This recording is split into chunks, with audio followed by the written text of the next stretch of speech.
Devocionais, a Bíblia toda em um ano. Hoje, Ruth, capítulos 1 a 4.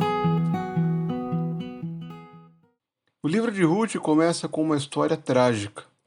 O livro de Ruth começa introduzindo essa história, estabelecendo o seu tempo na época dos juízes.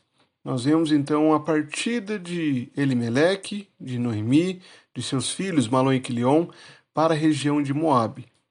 E como nós já vimos no livro de Juízes, esse período era marcado pelo fato de que cada um fazia o que parecia reto ao seu coração. E é exatamente nesse ponto que Elimeleque leva sua família ao pecado. Os moabitas eram um povo que eram totalmente avessos ao Senhor.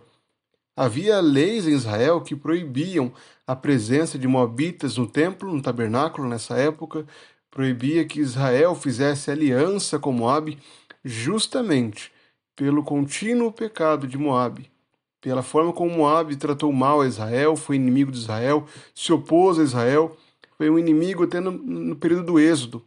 Então, é para esse povo que Elimeleque dirige sua família. Um povo totalmente contrário a toda a lei de Deus e a aliança de Deus com Israel. Por isso, o Senhor pune essa família. Tanto Elimeleque como seus filhos morrem na terra de Moabe. E Noemi, a sua esposa, volta sozinha com suas noras para Belém, para Judá. Orfa fica pelo caminho. Após ser constrangida por Noemi a permanecer em Moabe, ela permanece. Mas Ruth permanece com Noemi.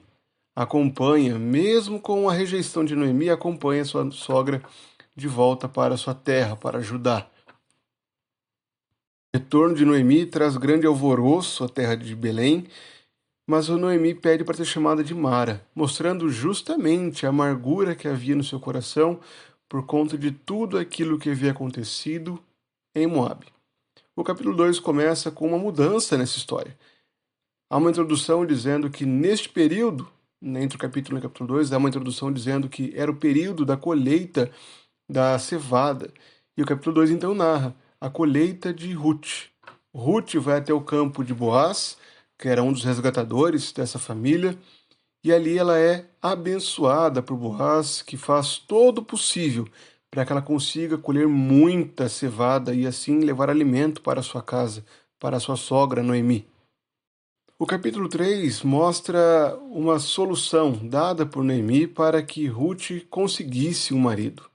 Preocupada com o bem-estar agora da sua nora, que tanto trabalhava para que tivessem alimento, Noemi agora age e aconselha Ruth a ir até a área onde havia colheita para a eira, e ali, enquanto Boaz fosse se deitar, ela estivesse aos pés de Boaz para se oferecer a ele como esposa. E é isso que Ruth faz. Durante a noite ela procura Boaz, se deita aos seus pés, Boaz acorda assustado e então reconhece a virtude de Ruth. Essa é a única vez que aparece em todo o Antigo Testamento a expressão mulher virtuosa fora do livro de Provérbios. Então nós vemos aqui justamente a virtude que havia em Ruth, uma mulher que, por mais que fosse estrangeira, uma moabita, ela agora era reconhecida como alguém piedosa, virtuosa. Ruth alerta Boaz de que ele era um dos resgatadores dela e de Noemi. E essa é a história que se desenvolve no capítulo 4. Boaz então vai até o portão da cidade onde faziam os negócios e ali chama o outro resgatador, aquele que tinha prioridade sobre ele, para que resgatasse essas mulheres bem como a terra delas. Mas aquele homem desiste porque não queria se casar com Noemi, com Ruth, na verdade, e assim também dar descendência para Malom. Boaz, por outro lado, decide cumprir com esse voto. Ele aceita dar descendência a Malom, tomar Ruth como sua esposa e assim o faz. E o livro se encerra com esse casamento e com a descendência. Após esse casamento, Ruth então fica grávida, tem relações com Boaz e gera um filho. E esse filho é Obed, aquele que foi o avô de Davi. Obed gerou Jessé e Jessé gerou ao rei Davi. O livro de Ruth mostra o propósito de Deus em restaurar um povo que era perdidamente entregue ao pecado. O povo de Israel, como já vimos no período dos juízes, estava cada vez mais distante do Senhor. Havia uma grande decadência em Israel. E assim também aconteceu com o filho de Elimeleque. Eles pecaram, se afastaram de Deus, foram para Moabe, quebrando a lei de Deus, mas ainda assim, esta foi a forma como o Senhor utilizou esta família para cumprir o seu propósito redentor. Foi de Moabe que veio Ruth, uma gentia, alguém de fora da aliança, mas que foi inserida na aliança. Esta mulher foi uma das mulheres da genealogia de Jesus, que deu origem a Davi, e depois viria o Cristo por meio dessa família. Tudo isso a fim de que Deus mostrasse graça para um povo que era entregue ao pecado, para que Deus restaurasse uma família que foi destruída por conta do pecado de ter ido a Moabe. Além disso, vemos também a graça do Senhor em levantar Davi, dessa família tão disfuncional, tão perdida. De Malom e Quilion, esses homens que foram viver em Moabe morreram lá, o Senhor então traz Ruth para dar sequência ao seu plano redentor na história. Embora Ruth seja muito importante para a história, e o nome do livro seja justamente o nome dessa mulher, Ruth, Boaz é justamente o personagem que mais reflete a Cristo. Boaz é o resgatador. Assim como Boaz resgatou a Ruth, nós somos resgatados por Cristo. Cristo é aquele que nos resgata do pecado, é aquele que nos compra para si, nos adquire como seu povo. Ruth é incluída nos gentios.